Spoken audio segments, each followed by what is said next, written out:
it will change forever, I think, change the way that you feel about giving yourself permission to grieve and the necessity of it.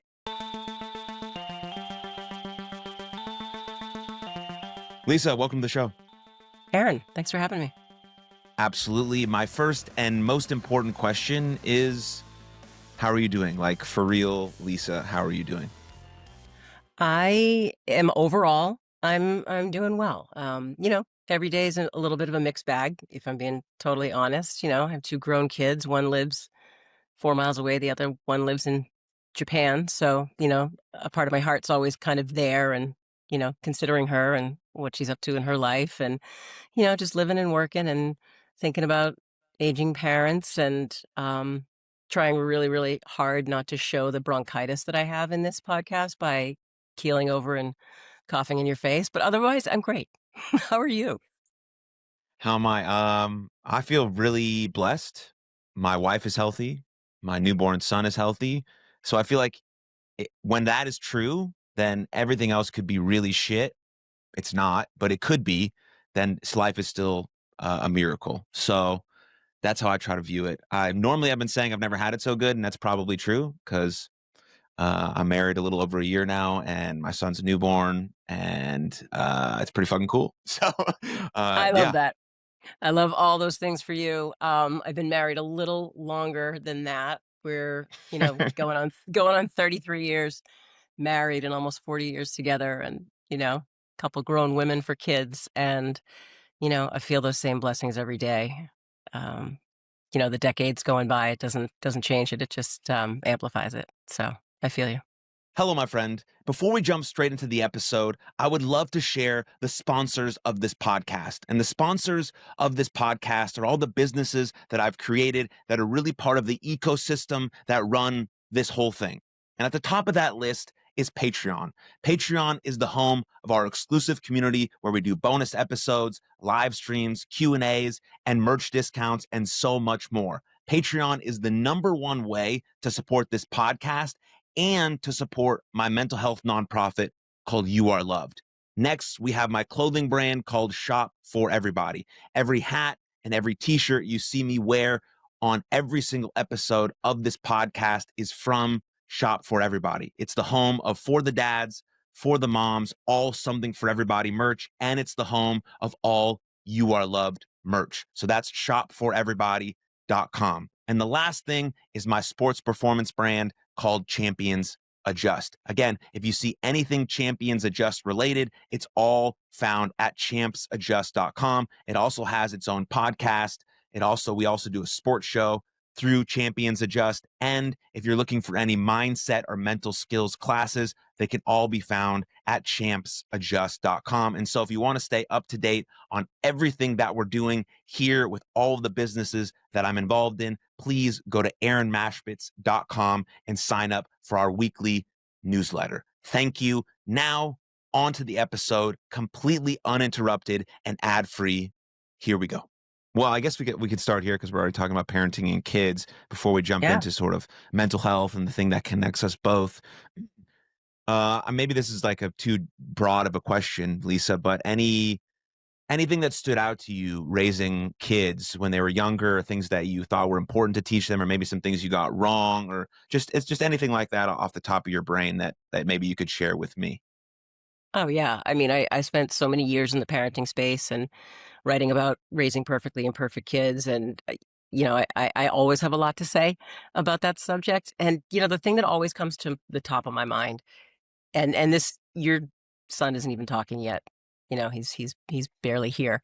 So you have a little bit of time before you can have these conversations with him. But stick it in your own brain that when he is old enough to really be his own little man, his own little human, understanding what he needs to say is so much more important than we realize. It's way more important than what we have to say to them. Like shutting the hell up and letting our kids tell us what's going on, meeting them where they are in the moment, whether they're 5, whether they're 15, whether they're 30, just meeting them where they are and understanding that hearing what they need, how they need it, is just as important as what we think we may need to say to them or impart to them. Do you know what I mean?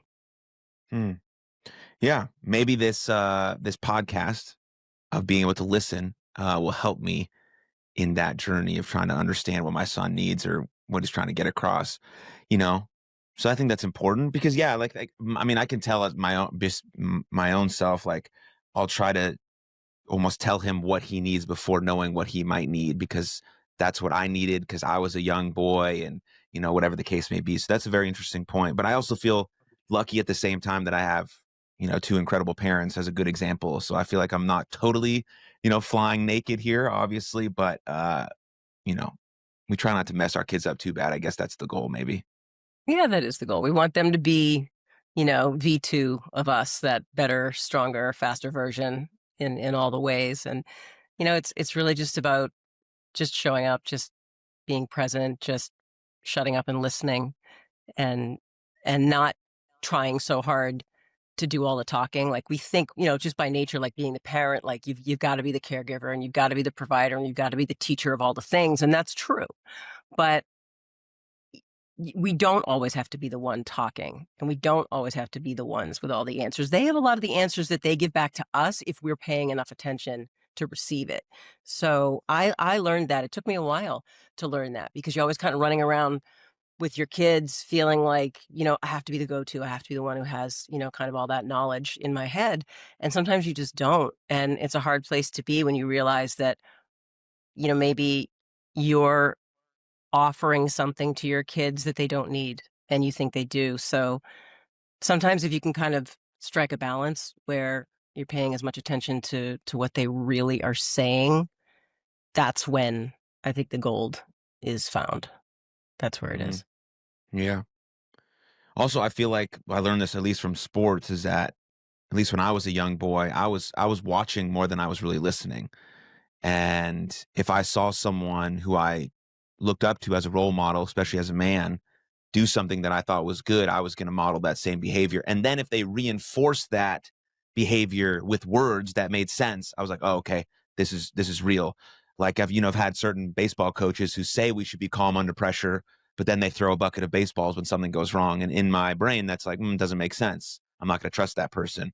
So for me as a dad, I'm like, okay, I want to make sure these things are lining up, like how I treat my wife and how I talk to the waitress and all these sorts of things. If I'm going to have my son who wants to be a compassionate, kind, sort of level headed human being in the world who can see different perspectives, I got to try and do that. Of course, I won't be perfect all the time. I'm sure I'll blow up and I'll scream and I'll do all the sorts of things that human beings do.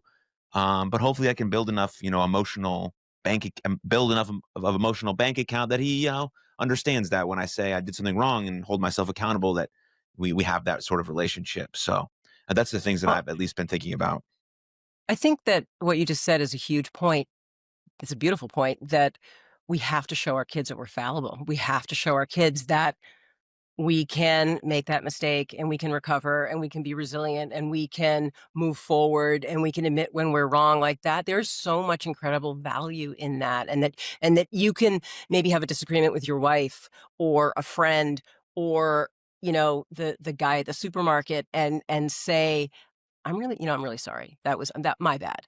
Like, I didn't handle that well. I mean, those are such important moments for our kids because for such a long time in the early days, we are the ones, like, we are the benchmark. We're the ones that they're looking at and listening to and paying attention to and getting all their cues from. And if we're walking around pretending that we're infallible, that's just bullshit. It's not true. It's not realistic. It's not sustainable. And it's just going to set your kid up to be a prick. So you don't want to do that. You want to make sure that you're honest. And I think that, you kind of going into it with that attitude is huge. Like that's just going to be a benefit for you guys down the line because it's the whole practice what you preach mentality. It's that whole philosophy in action. If you're not matching what you're saying with what you're doing, then it doesn't really matter, right? Yeah. Yeah. And then I mean, to switch sort of subjects a little bit, still talking about kids, then I think about the young people today and technology and mental health and this idea of loneliness and where are we going to be in 10 years time when my son is 15 and 16 about to be driving? Is he going to have a self-driving car? Like, what's going to be happening with that? And how are we going to be able to stay actually connected where human relationships are the most important thing that we have? I mean, I mean, I mean, it's like I don't. It's hard to express how important they are, especially going through some of the things that we've gone through. It's like literally the only way that you can potentially get through it is other people, relationships, and so I think a lot about that too. No real question there, but just something that's on the top of my brain also. Yeah, I mean, I think about all of that too, and as someone who has kids who were there when all of this technology was emerging and texting and phones and social media and all that stuff was just exploding around them, and they were that first generation of kids, they were like the millennials who were dealing with all that stuff, and I was the parent, my husband was the parent. We were trying to kind of navigate it, and it was like the Wild West, because there was like no real oversight. You didn't even have those apps that were like, your kid could be on social media for like an hour a day or whatever it was. We never had those things. So we had to say, look, no, you're not going to bring your phone or your Game Boy or whatever it was in the day. You're not going to bring that to dinner. You're not going to bring it to the table. You're not going to bring it to the restaurant. You're not going to be texting your friends when we're at that family function. Like we had to oversee all that. And we also had to ensure that our kids put that stuff down and got outside and got with their friends and looked up. I don't know if you remember a while ago that viral video that went around. It was called Look Up. It was a short film, and it was absolutely brilliant about how few of us are actually taking the time away from whatever screen is in our hand or in front of our face to look up in the world and all the things that we're missing. And this goes back a little while, but it was so profound. And it was right when our kids were in the thick of it. And, it's very easy to see how kids can just spend, God, I don't even know, 10 hours a day on their phones and lock themselves in their room and disengage. It's so easy, and that's our job. Like we've got to prevent that from happening. It is not easy. I don't envy you, man. I really don't. But I mean, there's I think everybody now kind of sees the perils. So Mhm. it's like an eyes wide open game right now. So I think you're well equipped to deal with it when you have to. Yeah, I don't know. I think it might like flip the other direction because it's gotten so bad where we know like how poor young people's mental health is right now, how lonely and disconnected they feel. And then you have people like Jonathan Haidt who are actually telling you the data, the research, like, okay, 16 should be like the youngest age anyone gets social media. Schools are like banning phones and all these types of Yep. things. So you think, okay, maybe everyone comes around to that when my son like is in middle school or something, when it might be like something that I have to be concerned about, or when he goes to high school, or maybe when he walks to school and I just need to want to keep track of him with a phone, or so I don't know, whatever happens. Like, so maybe it'll be my optimistic brain is like it'll be better by then, and we'll be have like a because you just need a few parents in like your community who say we're going to do this. Like for example, I coached a 13-year-old baseball team about 4 years ago, and every single kid on the team had a phone except one, and that kid was a social pariah on the team because they thought he was weird. But and I talked to his parents literally after. It's like, why do you want to have a phone? It's like the kids don't really want to hang out with him. They're like, we're willing to take that risk for him to develop normally by the time he's 15, 16, 17, so that he can, engage with social media in a normal way. And it actually paid off for him. The kid is an excellent, excellent young man. Not to say the other kids are bad, but they were willing to risk it a little bit. And if you have two or three parents who are willing to do that, then you can sort of band together. Then you can sort of make this collective change. And I think that's happening in sort of small pockets around wherever people, kids go to school and phones and stuff like that. Yeah, I think that's incredibly brave, especially nowadays, because, everybody, I think so many parents are just hardwired to try and make their kids the popular kid or the D1 kid or, the varsity kid or the Ivy League kid. And they want them to be popular and they want them to be, embedded in the crowd, the right crowd. And it's scary because it becomes way more about what the parent wants for the kid than what the kid wants for themselves, and it's a tough environment to be in. It really, really is as a parent, and it's even tougher if you're the kid who's navigating that and Hmm. doesn't have a lot of control or a lot of say over it. So I really applaud parents like that who are like, no, like we're not going to be conforming to whatever the norm is, and I say norm in big giant air quotes, but to whatever that norm is, because you have to be willing to go outside of those societal constructs in order to change certain things that are not positive within those constructs. And I think that's the way you got to do it. Yeah. Yeah, 100%. All right, let's my excellent podcasting skills at work here with a great swift U-turn. I love it. We were talking a little bit about mental health, but you're deep in the field of mental health, advocacy, crisis counselor, you have the Help Hub, you have your own podcast, you have your own personal journey, all that stuff we're going to get into, but I sort of want to ask sort of an umbrella question. When you look at just mental health in general right now, like sort of a state of the union of it, what's your take on it? Are we trending in the right direction, the wrong direction, but maybe a little bit of both? Anything like that comes to your brain? I think yes and yes. I think all of it. I think it's a really mixed bag right now. I think that there are a lot of people out there who are struggling badly.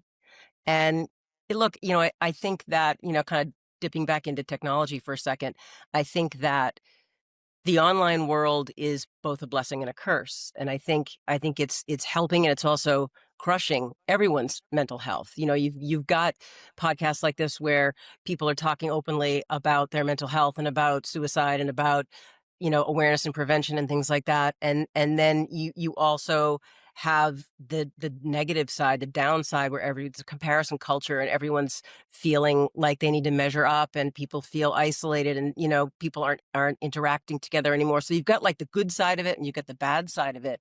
And I think that all of that together creates this world where people are just on uneven ground right now. I think emotionally, I think that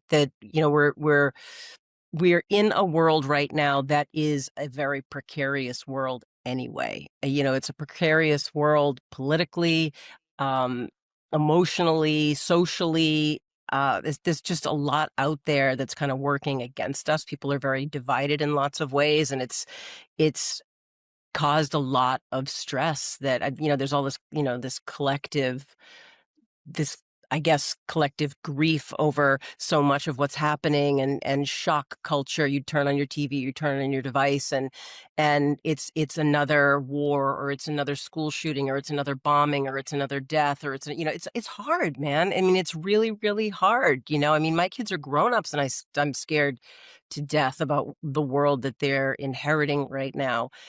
And so I think that because of that, there are just so many things right now that are contributing to an overall sense of people not being as okay as maybe they could be, if that can be a complete answer to your question. I do think in lots of ways we are trending in the right direction. I think that talking about things, being transparent, having these big, open, honest, unapologetic conversations about our mental health and mental illness and depression out in the public, out online in all these different pockets. I think that's what we have to be doing. Like, we've got to be doing it at the grassroots level. We've got to be talking to our friends about it face to face. We've got to be saying, "Hey, are you okay? Are you thinking about taking your life? Are you struggling?"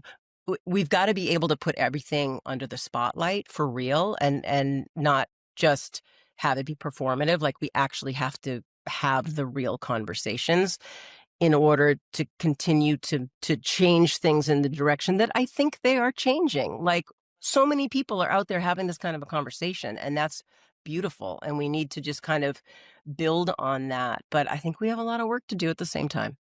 I guess Yeah. there's no definitive way that I can answer that question, to say that, things are hard, but yeah, they're also trending in the right direction in lots of ways. I mean, for sure. I mean, tons of things have changed since I started thinking about this work in 2018, when I lost my sister.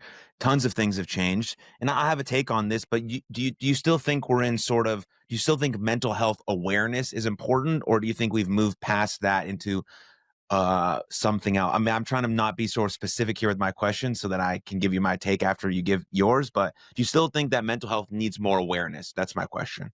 Yeah, I'll always think that mental health needs more awareness. I don't think there is a point where we reach a plateau where we have arrived at the, I mean, unless you have a zero suicide rate, then maybe okay. You can say we're good, we're on solid ground. But as long as you've got people who are battling depression, who are ending their lives, who are struggling in silence, we've got work to do and we have to keep talking about it. I think that that's ultimately the bottom line. I mean, yeah, I mean, I agree with that in that regard, but I just don't love the word awareness anymore. Because I think mental health for a long time is like seen as like the sort of black cloud over you, like it's a person who's like sort of crazy and weird and they should be left in the corner. And that's just not the case. Mental health is sort of an umbrella term. It covers a lot of different things, whether it's like your everyday mental health or a young person who feels rejected or going through grief, or you have a certain mental health condition or mental illness. It's all part of the umbrella. And so I think awareness is good. I think we're there, but I think the rebrand to get really people involved is this idea that we need mental health action. Like, I what are knew we you going were to gonna say the word do? action. I knew it. What are we That's going to it's perfect. do You're every right. day? You know You're what I right. mean? Like, how are we going to be proactive instead of being reactive? There are certain times where we're going to be reactive. We go through a death. Like, I didn't know that was fucking coming. Okay. But if I've already been taking care of my mental health before that, I at least have some idea of like what little skills and tools work for me. Okay. I really like going for my 10-minute walk in the morning. When I call my friend Wednesday afternoon when I drive home from work, makes me feel better. Okay. A good Zumba class on Thursday. Okay. I'm going to keep doing these things, even though now I feel a bit more shitty because I lost someone that I love, but also trying to find the distinction between, feeling rejected or feeling sad or actually being depressed or having going through grief or like my life just not being the way it wants to be. Like there are a lot of distinction between these things. I think if we think about it more in like an action oriented approach, maybe it's just because I'm an athlete and that's my sports brain and this is how I fucking think about things. But uh like people only attach onto things if they feel like there's like a sexy version about it. You know what I mean? And mental health hasn't been sexy for a while. And it is because if you take care of your mental health, your life is just going to be better, like no Right. matter what. And that's fucking cool. Even when something horrible, tragic, catastrophic happens, which will happen to literally everyone, maybe we can overcome it like slightly better. Maybe not perfectly. It's still going to be very hard and challenging, and we're going to need other people and support. But maybe if that's the viewpoint of it, um, that's make could be a little bit better. At least that's how I've been trying to think about it recently. Well, I agree with every word that just came out of your mouth. I mean, I think you're absolutely right. I think we need to have a call to action. And I think like anything, it's like, I'm gonna go now, I'm gonna hit you where you live. And as an athlete, muscle memory. You think about like muscle confusion when you're training. So I lift every day. And I think the way that I'm thinking about what you're saying, I'm likening it to that. Like when I do the same routine over and over and over and over again, I plateau. There is no real gain, there is no real movement. But when there's muscle confusion and you mix something up, that's when you see forward progress. That's when you see things start to shift and start to change and a new energy. So I think that's where my brain just went when you said that. And I really do believe in exactly what you're saying, that we need to take it if we want to create more change. We need to continue to elevate the game and continue to elevate the mission and continue to elevate the branding and the way that we think about this and talk about this and the whole call to action piece of it. So I love it. I support it 100% what you're saying. Yeah, because I think like maybe for a while people didn't want to brand mental health because it's such a personal, deeply like important thing. Like, why would we put branding behind it? It's not a fucking Pepsi commercial. But like, Right. if you want people to like buy into something, that's how it has. That's the world we live in. Like, that is the world. If you want people to scroll on TikTok and see something that catches their eye, that's like, oh, maybe I should be involved in this support group that could potentially help me do this thing. It's got to be popping. It's got to stop your scroll. It's got like those things are important in now's today and age. And if we're going to be mental health professionals and therapists and advocates and people on podcasts, like that's the way of the future to get people involved in these types of things, to go to out of darkness walks. Like, why should I go to an out of darkness walk? What's about it that makes it cool? Well, you're around like-minded people. It's a community event. There's going to be people sharing stories. You can meet friends. Like, there's merchandise available. You can meet all these cool people that are doing sweet stuff in your community. All right, that fires me up. That's a cool thing that I can be involved in, right? And like, okay, great. Now there's some branding behind that. And so all these fucking, I don't know if they were, sorry, I say F word a lot, but That's uh, okay. I don't know if they're very popular where you live, but like run clubs are huge here in Dallas, and like Mhm. they're popular because it's just an easy way to hang out with people. No one like a certain 80% of the people don't just love running 15 miles. Maybe they do, but Yeah, that's just not yeah. how I exercise. But they want to be around people. Like, okay, cool. If I was a single dude, I'd go to those fucking run clubs to meet chicks, but that's a different situation. Right, right. You No, know? you know what? I agree, and I'm in Boston. I mean, there's a run club on every corner, you know? I mean, I was Mm, part of a grassroots fitness movement in the city for years and years, and probably 7 or 8 years, called November Project, where we would get together and, do all sorts of, calisthenic type exercises, and you would initially would go for the fitness, but you ended up staying for the community. You ended up hmm keeping with it and showing up at 6:30 in the morning in the city on a rainy day to run hills for the community. So I get it. I absolutely get it. It's finding it's about finding what lights you up, whether it's a run group or a rowing group or a sewing group or like whatever it is, like that connects you with other people, because that's your bridge to building community, to building a relationship, to having the conversations. It all just is a domino effect. yeah. Yeah. Nothing is too weird for a community. I Yeah. think that's also like the beauty of social media. If you are super into like turtles, there's a community for that. Great. Let's Mhm. talk about it. Let's make videos about it. Let's hang out about it. Let's go find turtles in the park or whatever. Like all that stuff is super cool and very powerful. And so we can use it to our advantage to help us stay at least a little bit more connected than, we might as well not be. So yeah, I think that was good. That's good sort of base layer discussion about what's going on in the mental health space. Anything else you want to add that you've potentially seen or are noticing, or should we move on? No, I'm always happy to inject, but as happy as I am to move on too. But I mean, I would just say that, just in regard to kind of the current state of the world and where people are at, y-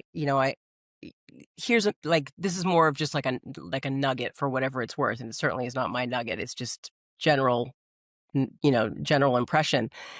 If people are out there and they're listening to this conversation, and we're sitting here talking about like people not being okay, and what do you do and how do you take care of your wellness, if people don't know you're not okay, they can't help you. Hmm. So, I mean, whether this springboards you and I into a larger conversation about the importance of community, I don't know, wherever it springs us, that's great. But that's just, you're asking me another thought. That's a thought that people need to be vulnerable. People need to, and I know a lot of people are out there, and it's kind of a broken record at this point. People are saying it's okay to not be okay. And I think it's important to say that, because that's just truth. And that's just the other thought that popped into my head. We have to be Brilliant. willing to say when we're not okay. Yeah. I mean, it goes back to one of our initial points is about relationship.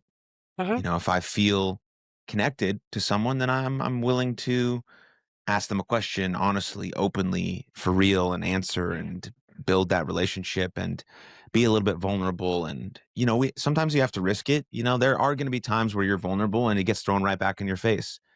That's Definitely. just a that's just a part of, being a human in the world, and, maybe that person that received that information was also not in a good place at that time, and they didn't know what to do with it, and they felt scared about the information. It's all sort of experience and reps, for you to grow as a person. But hopefully, God willing, when you do share something with someone, they receive it well, and it goes the way you want, because we're so, uh open and honest about these types of conversations, that you can have the set of tools to validate that person and appreciate them and potentially refer them to maybe some skills or support or other things that you've learned. And like, there's this whole ecosystem of stuff that could happen. And I think that's the most beautiful thing in the whole world. I agree. I agree. It's that's the whole nature of storytelling. It's why we should be sharing what's going on, and sharing our lived experiences, because it allows someone in some way, even if it's like the tiniest, most innocuous way, it allows somebody to see themselves in us. And that just immediately makes way for someone to form a connection and to feel more comfortable and to then get permission to reach out and be more open about what's going on with them or what they may need. So it's all just I feel like it's just, a giant trickle down effect. Yeah. Yeah. Yeah. All right. Well, Lisa, we're 28 minutes into this podcast. And so I think Hmm. now officially it's time to talk about you in a more personal way. Sure. So Let's go.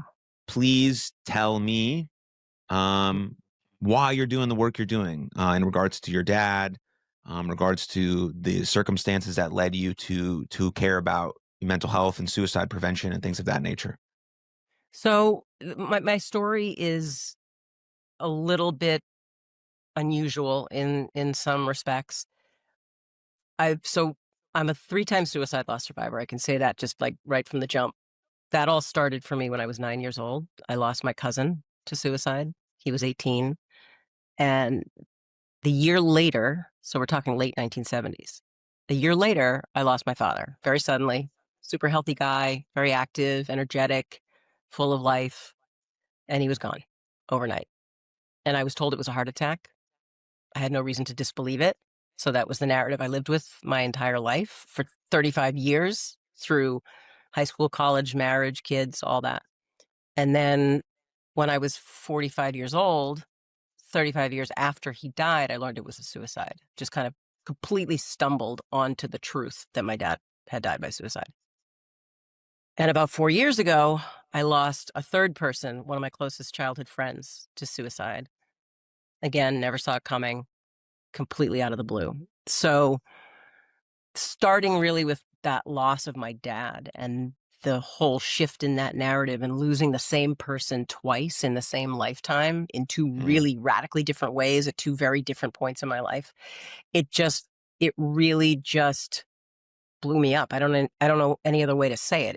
It really was such an impossibility to me that it took me a number of years to even just kind of get my mind around the fact that this was the truth, that this thing had actually happened, that this was about my father, and that my father had been struggling very, very silently with mental illness that nobody saw. No one ever saw it. There wasn't a sign or a signal or a hint that anything was wrong.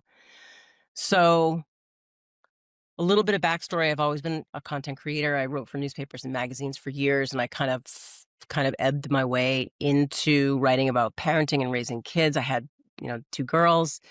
I mentioned they're grown women now. When they were kind of in their teens, I started writing about them, and I wrote a column that became a book, that became a bunch of books, and I kind of was in that space for a long time, talking about just work-life balance and raising kids and parenting and all that. And then when this revelation came out about my dad, I just like the work, even though I knew and believed that the work that I was doing, writing about parenting, had value, and I was very proud of that work and loved what I was doing, I didn't feel connected to anything when that happened with my father's story coming out. I lost my way. I really lost my way. I didn't know what I needed to be putting out into the world right now. I didn't know what I was. Like, all of a sudden I was this survivor of suicide loss, and I had no idea what the hell that meant or what I could do with that or should do with that. And my story was unique. I didn't know any other people who had lost the same human being, let alone their dad, twice in two different ways, and grieved them in two different ways. So I just kind of shut everything down and really just kind of pulled in and was a mom and did my thing. And I was working in the school system at the time, and I did that for a long time. And then I kind of found my footing, I guess. I can't tell you when it happened. It just happened, as it often does with grief. It just, one day you wake up and, there's a little bit more color than there was the day before, and you feel a little different. And I started changing the narrative with the people in my life, like starting with like our kids. I said they're old enough now.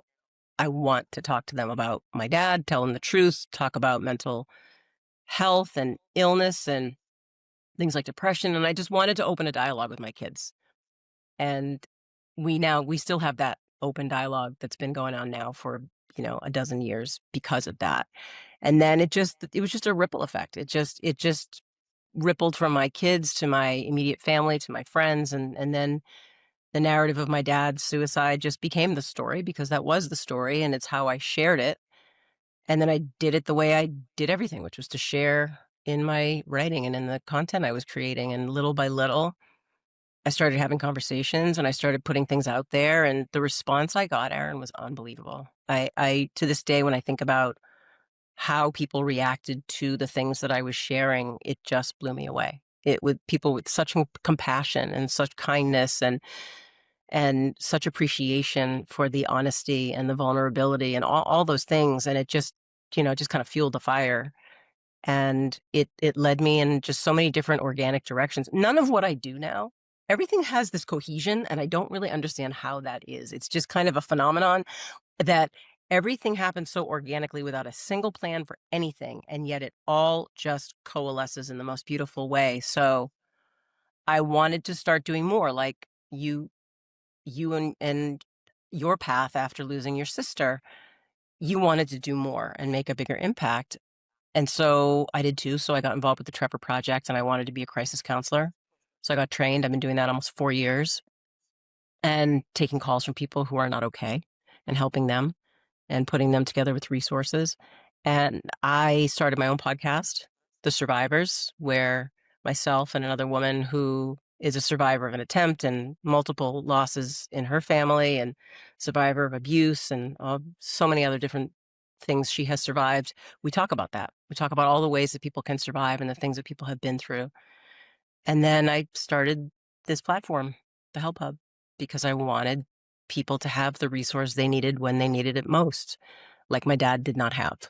And so I started collecting all these resources and putting them all together and kind of putting them in buckets and putting them based on community, because even though we all go through the same stuff, like depression or anxiety or loss or grief or suicide, whatever it is, if you're in a specific community, you might go through it in a different way than someone in another community. Like if you're in the BIPOC community or you're in the queer community or you're Latinx or veteran or elderly, it's different. And you might need something different to support you. But I wanted there to be a place, like one place where anybody from any of those communities could go to get the resources that they needed without having to worry about, well, where do I go and who do I call and how do I get treatment and how do I get help? And that was the foundational belief behind the HelpHUB. I wanted people who I knew were in a bad place potentially to have the resources that they needed immediately, like a click away. So that's kind of that's the long version of why I ended up doing the work that I'm doing and what the work is that I'm doing and how it all kind of connects and fits together. Yeah. Well, thank you for sharing, Lisa. Do you feel like what you're doing now is what you were meant to be doing all along? It just or do you think when you were doing the parenting stuff, that was what you were meant to be doing at that time, or it was just sort of part of your life's journey to get to learn maybe through parenting how to write and create content so that it would lead you to be more I don't know, fruitful, let's say, doing this stuff? Or you think both are sort of separate journeys of your life? I think yes, yes, and yes. I think the way that you just explained that is truly exactly what happened. I think that at the time when I was doing all the work I was doing as a parent, like that was what I felt I was meant to do. I had perspectives. I didn't have the end all be all perspective. I was just one mom raising two kids, just like any other mom was raising their kids. But I was just somebody who was willing to kind of put my voice out there and share my experiences and share my mistakes and my wins and losses and all those things. And I know that it had value because I've gotten so much feedback about the value that it's had that I'm very proud of that. I'm proud of that work, and I feel like at that time in that space, that's where I was supposed to be. And yeah, I mean, I'm a big believer of following the signs. I kind of think that we are given certain signs and signals about directions we need to take and things that we need to do, and if we're paying attention closely enough, then we pick up on those signals. And I feel like I found this whole truth out about my dad's suicide and ended up surviving all these different types of suicide loss and have been accompanied by grief my whole life. And I just felt like it was the right place, the right time, and the right thing, and I just kinda dove in, and I had a lot of blind faith that what I was doing was the thing I was supposed to be doing, and now, when I'm not on the lifelines, I wanna be on the lifelines. When I'm not writing something or filming a video or recording a podcast or working on a book, like, I can't do enough of that stuff, like, I if you talk to my husband, if Dave was here right now in this conversation with us, he would say, "My wife has been a seeker as long as we've been since we were 17 years old and we first met. She's always wanted to make an impact in the world." And it's true, and I have always wanted to make an impact. I just haven't always known what that impact is supposed to be. So, I've always tried to pay attention, and at this moment in my life, I feel like there is no doubt in my mind that I am doing the thing that I am supposed to do. And it sucks. It sucks because, it sucks because, you lost Rachel and you're doing, you lost your sister and you're doing all of this incredible work because of that. Like, we wish we weren't doing the work because we wish we didn't lose our people. I wish I didn't lose my dad. But I have this weird mix of gratitude too that I wish every day that he was here. I would gladly give every single thing I'm doing in the world up for my dad to be in this room right now, Mhm. but he's not. And so I'm grateful that I have this capacity and this story and this intention to do something with the shitty thing that happened so that the same shitty thing may not happen to somebody else. Yeah, I feel literally the exact same. I have a strange relationship with that word gratitude, Yeah, me you too. know? Because if I think about my life in this very second, my parents live 10 minutes away, my wife and kid inside healthy, we got a house, we got food, I got a fucking podcast studio in my backyard. This is my job. Yeah. Unbelievable. Right? Unbelievable. But at the same time, wow, wouldn't it be fucking cool if my son was hanging out with my sister right now inside? Yeah. Hmm. You know what I mean? And Yeah, I your do. kids and your kids got to meet their grandpa. Hmm. Wouldn't that be fun? But, this is such as life, right? And so one Yeah. thing that I've totally learned through grief, which I'm sure you can 100% agree with, is mutual emotions can exist at the same time. I did not Amen. realize that at the same time. I thought, okay, in this moment, I am just happy. Well, what about my wedding? I came super happy. Also, I'm a little bit sad right now, but that's okay. That's great. Human experience. It's a beautiful thing. But it took me a Mhm. long time to realize that and actually be okay with that. Maybe your experience was similar. Yeah. Oh, definitely. Grief and joy. It took me a long time to understand that we have the capacity to make space for grief and joy to coexist, and that we have to. We have to allow that to happen because that's living fully. That's the human experience. That's what we as human beings, our minds, our hearts are designed to do, is to be able to have those things cohabitate inside us. And yeah, there's a lot of like meet yourself where you are moments. Like sometimes we just need to be at peace or we need to be calm or we need to sit in the shit, whatever that is. I'm a big believer in like if I am not okay right now, I need to sit in that right now. But that doesn't mean that an hour later when I've sat in that thing and processed that thing or somehow moved from it, that I can't move into a place of joy, that I can't laugh or turn on the radio or feel gratitude. Like all of those things can coexist and should be able to coexist. And, we just, it's in the lineup, right? We call them up when we need them, and they're all sitting on the same bench. You just, you have to focus on the one that you're dealing with in the moment. Mhm. Yeah. If you don't mind sharing, maybe I don't know if you share this often, but how did you actually learn about your father? Like that seems sort of out of the blue 35 years later to learn about him, and how did that come up? Was it like a family conversation? Did someone just ask a question that sparked something in your brain, or where was that at? Yeah, it was kind of a little bit of both of those things. So it was not some big dramatic revelation. I didn't find letters or things like that. It was a conversation with a family member, a cousin. I hadn't seen her for a long time, and my husband and I were just having lunch at an outdoor cafe in our town, and she was from my hometown, lived in my hometown, but they didn't live there anymore permanently, so she was not around often. I didn't see her often, and she just happened to be in town. So saw her and she sat down chatting. She has kids who are a little bit older than our kids, and it was like your typical, like, "Oh my god, how are you? And how are your kids? And what's everybody up to? And fill me in." And we were just having this little catch-up conversation, and it was such a weird moment, Aaron. It was such a strange conversation. My cousin, in the context of asking us, me mainly, how our girls were, she said out of the blue, completely out of the blue, I'd never in my lifetime had a conversation with her of this nature before. She completely and totally unexpectedly said, "Do the girls have any of the same mental illness that your dad had?" And I don't know what my face looked like. I don't know if my I don't know if, like, what was happening on the inside was showing on the outside, but I was like, "What the fuck are you talking about? Like, what does that even mean?" I didn't know what it meant. So, you know how sometimes you're just, like, in a moment and someone says something to you that you really just, like, do not expect, and you almost don't react, you don't know what to say, you're not processing, so I didn't really react. I just think I said, like, "No, no, they're good. They're great. They're like in middle school and high school and everybody's great." And they were. And that was not performative. That was like my kids were fine. Mhm.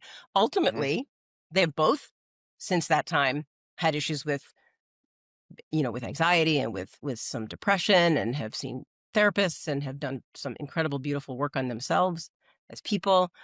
But at that time, like, the answer to the question was a very simple, like, no, they're great. Right. But then she kind of immediately changed the subject. She just dropped it on the table, asked the question, and then before I even finished the answer, it was on to something else. And Dave was looking at me like, "What the hell?" Hmm. So that conversation ended, and my mom is, thankfully, knock on wood, very alive and well. She's 87 years old. God bless. And yep, thank you. And she spends the summer, she's in Florida, but they spend the summers here in Boston with us. And so she was like with me the very next day. And I didn't like run to my mom. My mom and I are extremely close. I didn't run to my mom and say, "Mom, what the hell did Kathy just say? I don't understand." I didn't say that. I didn't even think that, which is kind of a little off brand for me because normally I would. Like, I think about it. I overthink everything, but I didn't. I really do, like a perseverate over everything. And I didn't. And so we were like having lunch the next day, and we're just talking, and we're talking about my dad and doing the thing we always did, which was to reminisce about my dad. And I don't know, this will go down in like my own personal lived history as the single most bizarre experience of my own life, that we're sitting and we're at, just a sandwich shop having lunch, and we're talking, and all of a sudden, out of nowhere, I ask my mother, I mean, we're talking about my dad, so it wasn't out of nowhere. I asked her if my dad had had any depression before he died, and she said yes. I'd never asked Mm. the question in my life, had never even thought the thought to ask. Yeah, you had no reason to. No, of course not. He died of a heart attack. Why would I ever think anything else? And before the question was even fully out of my mouth, I don't know where it came from. I hadn't been thinking about, certainly not thinking about it consciously. Clearly, it was there under the surface. But I asked my mother if my father had taken his life. And I think I was more shocked at myself asking than my mother was even receiving the question. She didn't hesitate. She Mm. said, yeah. She said yes.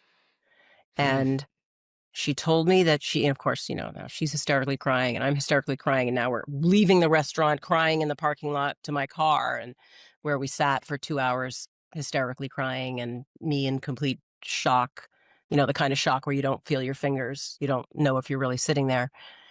And she was just in knots. She was so torn. I just was so sad, more for her than anything, because she had promised herself two things when my dad died. I was an only child. She had found him. She and someone else had found him, someone she worked with. They were supposed to have lunch together, and my dad never showed. And so she went home, and they found him, and they found a note. And so she knew that when I got off the camp bus at 5 o'clock, she was going to have to tell me my dad was gone. And Mm. she was sure as hell not going to tell me that my father in 1978 had taken his life when my dad was my best friend in the world.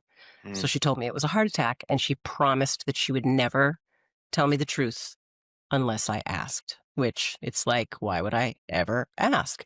So Mm. she ultimately kept both of those promises because she kept that secret for 35 years. And I don't mean just from me, like from the world. No one knew. My mother Everyone. did not speak of my father's death as a suicide to a living soul for 35 years. Hmm. And then when I asked her the question, she kept the second promise and told me the truth, and everything So changed. yeah. So it's even more interesting that that question was brought up at your lunch. Yeah, again, it's like Something was things working sometimes. here Oh, in yeah. some sort of ways, Mhm. especially as a person that you don't normally have intense conversations with. It Or would be see regularly. right. It would be less weird if they like really always asked in-depth questions about your kids and you guys were super close and you went to Mhm, her when maybe you were feeling overwhelmed about your kids and then when they were young, it's like getting hard and like yada yada yada.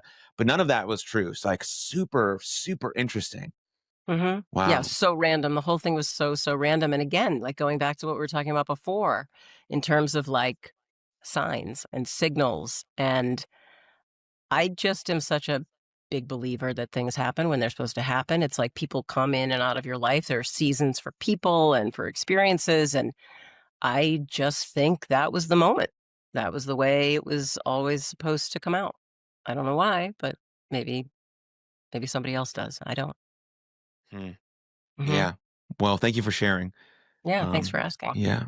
Yeah. So Share. then with all of that, what have you learned about grief that maybe you could bestow upon some other people who might be in the trenches, or maybe they're a young person, or maybe they're just grieving not a death, or they're grieving moving from high school to college, or they're grieving a loss of a friendship because they're no longer like what we have this weird relationship with grief, I think, and with death in our culture, and I think talking about both of these things more openly is really important. If I want to, let's say I'm a young man, I'm 22 years old, and I now like want to become sort of the best version of myself. I want to become an eligible person to be a husband. Okay, I got to grieve my old shitty immature self that ran around trying to just bang everything that moved. Excuse my language, but I have to let Mhm. that go. And there's a grieving process there because that part is kind of fun. Yeah. Whatever it could be. But being married and finding the love of your life is way fucking better. But I gotta Mhm. I gotta close that loop. And so all of these things can be considered grief, but we don't look at it like that. But I am shedding an old me when I decided that I wanted to be married. There was a ton of stuff that I had to let go. And then it'll give me space to meet my wife, which is like the best thing that's ever happened to me, saved me totally. Whatever. But not whatever. Like we don't need to get into it. We can't. Obviously, I'll talk about my wife all day. But I think just like we're speaking about grief in a way that's like really, really, really serious about like one certain event in our life, but it can Mhm. be applied to so many different areas of your life that you want to shed and let go and become a new, better version of yourself, or you're just trying to get through something that might be really hard. So, anyways, I guess we probably didn't need all that context of the question, but your No, I thoughts. love the news and the weather. That's how I share a story. That's how I talk. So that's what I love in a conversation. Those are my favorite parts. No, I appreciate everything that you just said. And you're so right. And especially like I think of this in the context of being on crisis lifelines. It's what we think of in terms of a crisis. Like a crisis is not just I want to take my life or, I've been abused. It could be a loss of a job. It could be a loss of a relationship. It could be any number of different things. And grief, like you said, is exactly the same way. We can grieve so many different things in our life. Those periods of time, we can grieve graduating from college because we were unencumbered. We grieve just there's a world full of things out there that we grieve all the time. Like you said, we don't even realize we're grieving. And so whenever anybody asks me this question, because I talk an awful lot about grief and loss, not just suicide grief and loss, but whenever anybody asks me that question, I always default to the same answer, but I have to give context for it. So I'm going to say what I've learned above anything is that grief is love, and that I would not trade the grief that I feel for anything. I mean, Mhm. obviously, I would trade it for one thing. I would trade it for the things or the people that I have lost in most cases. But obviously, that's not realistic. But the feelings of grief, it's just another expression of the love that I have for my dad, for my cousin, for my friend who I lost, or anybody else who I've lost in my life. And it keeps you tethered to that person. It keeps that person's memory alive and in your heart and in your mind, and keeps them present in your world. And so I say that there's context for that answer. And the context is the most profound book that I have ever read on grief was written by a woman named Marissa Renee Lee, and it's called Grief is Love. And if there is one thing that I would recommend someone do who is grieving at any point within your grief journey, call it a journey, is to read that book because it will change forever, I think, change the way that you feel about giving yourself permission to grieve and the necessity of it and why it's so valuable and how we don't do it, like you said, the way we did it maybe hundreds or thousands of years ago, but we should be. That grief is an honor that we're given. Mm, It's like a gift in a way. So that's my overarching feeling of grief. It's the thing that I always default to because it's the thing I think is the most profound part of that experience. It is a human experience, and it's an experience that I don't care if you've been unscathed up to now, like, man, you're lucky, but just give it a minute because you'll feel loss and grief over something or over someone, and we have to be able to fully embrace it to be able to really take it in for all it's worth. mm. Yeah, that's such a powerful thing. Grief is Mm, love. It mhm. is. Yeah. Yeah, I wouldn't feel so deeply the loss if I didn't love my sister so deeply. Right, exactly. Same with me and the people that I've lost, and I wouldn't ever wanna stop. Like, look, our grief changes. Grief you can say a million things about grief. You can say it's cyclical, you can say it ebbs and flows, it's all these different things. You can say it's hard, you can say it's messy, you can say it's painful. I mean, pick a word. You can attach any word you want, and it's gonna apply. But at the end of the day, it's it's something that is a reflection of the feeling and the bond and the connection that we had, and I'm talking about grief now in terms of people, that we had to that person. And it's just another way that we express that. And I don't ever wanna lose that. I mean, yeah, like, it sucks when I'm in the middle of a grief attack, and my dad was a big, big mountaineer, and so when I was a little girl, we were high hunting in the Appalachian Mountains and climbing the White Mountains in New Hampshire. My whole childhood, I feel like I lived an entire life with him in those first 10 years of my life, and I can't be in that environment. I can't be at a high hut where I was with him when I was little or on a trail where we walked together and not think of him. And when I have those grief attacks and oh my god, you think that just because my dad's been gone for 45 years, I can't be an absolute fucking basket case sometimes when I'm, like, on a trail with my kids and I'm, like, sobbing and smiling at the same time. There's your coexistence right there. Yeah. But I wouldn't trade that because those are the moments where I feel the closest to him. So I Yeah. wouldn't trade that. What a beautiful experience. Yeah. What, I think this is also important. What do you think are some misconceptions that people hold about, people who take their own life or suicide in general? The biggest one, the one that comes to my mind first above anything else is that it's a selfish act, and I'll tell you Mm, why. yeah. Yeah. I I shared earlier how my first experience with suicide at all was my first experience with death, which was my cousin's suicide. I was 9 years old. And my parents were very open about it, even way back then. They found a way to talk to me about it, to explain that my cousin's brain was broken and that it wasn't working the way that maybe my brain worked or their brain worked, and that he was sick in a way that we couldn't see. And so I understood suicide, but that was as far as it went. Like, I understood it was a suicide and what that meant in a basic sense. So no one gave me a belief system around it. That was something that just came. It just came organically, maybe from the world around me. No one sat me down and said, "Hey, suicides are selfish." That didn't happen. It was an internal belief system that I grew on my own. And I kept it very, very personal. I didn't talk about it. I didn't share it. It was just hardwired into me.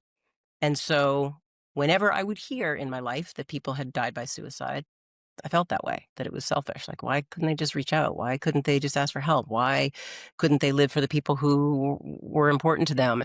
All the things that people say, and it's such a common belief. And then I found out about my dad.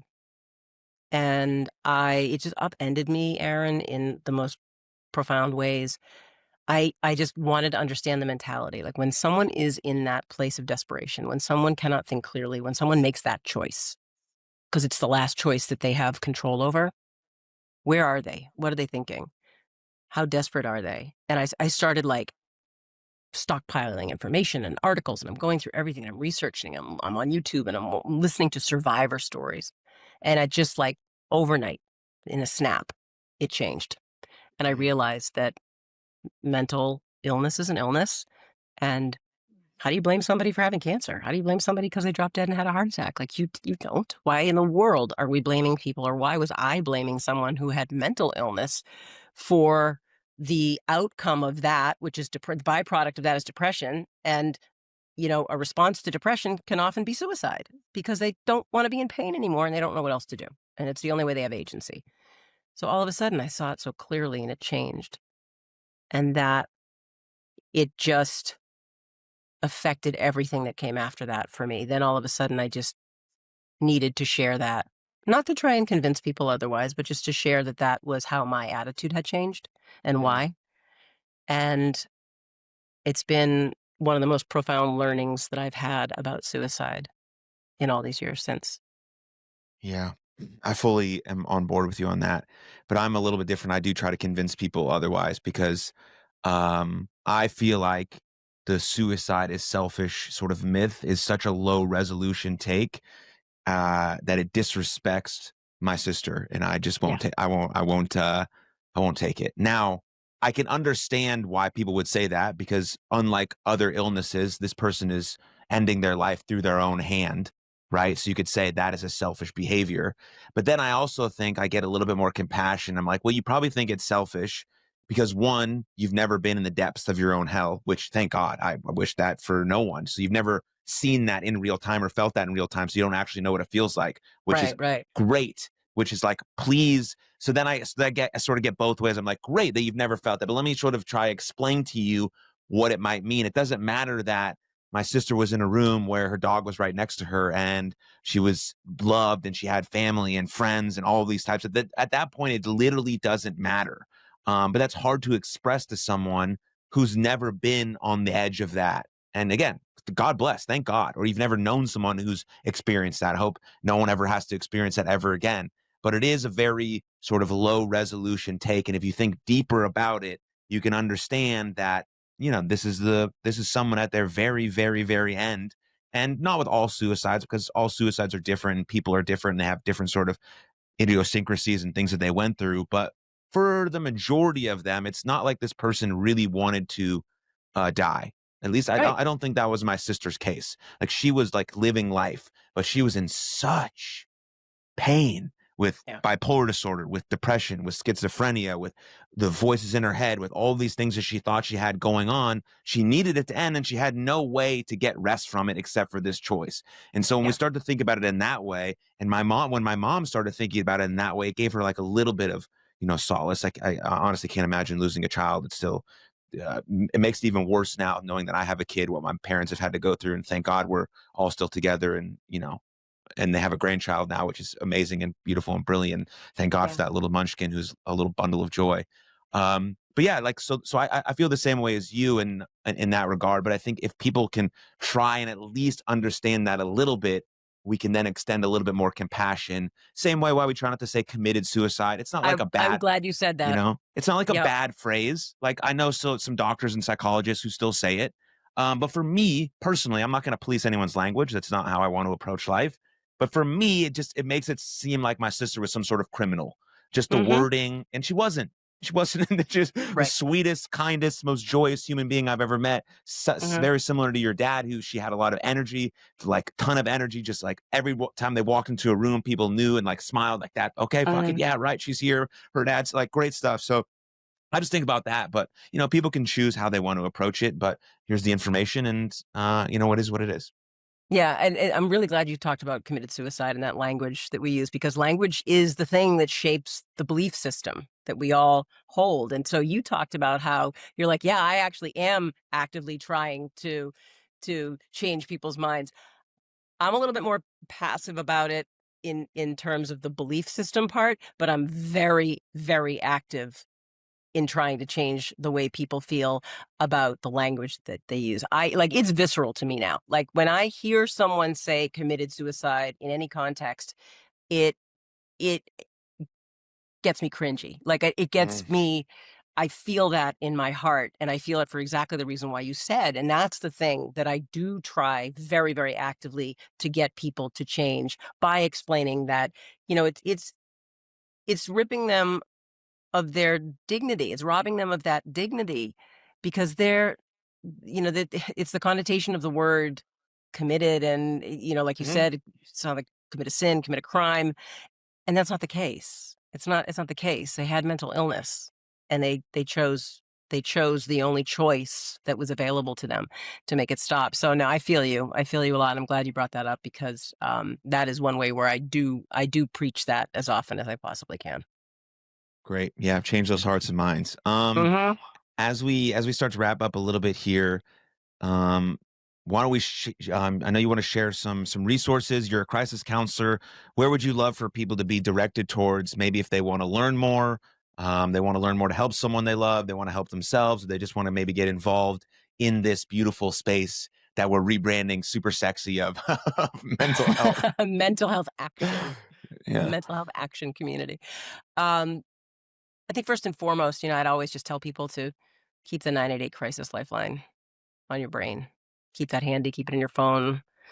Make sure the people you love know that it's out there, know that they don't have to just call it if they're contemplating suicide. They can call it if they're stressed, if they're having a really bad day, if they're having ideation, if they're dealing with abuse, or whatever it is that's got you twisted, you can call 988 for help. That's kind of, I think one of the catch-alls.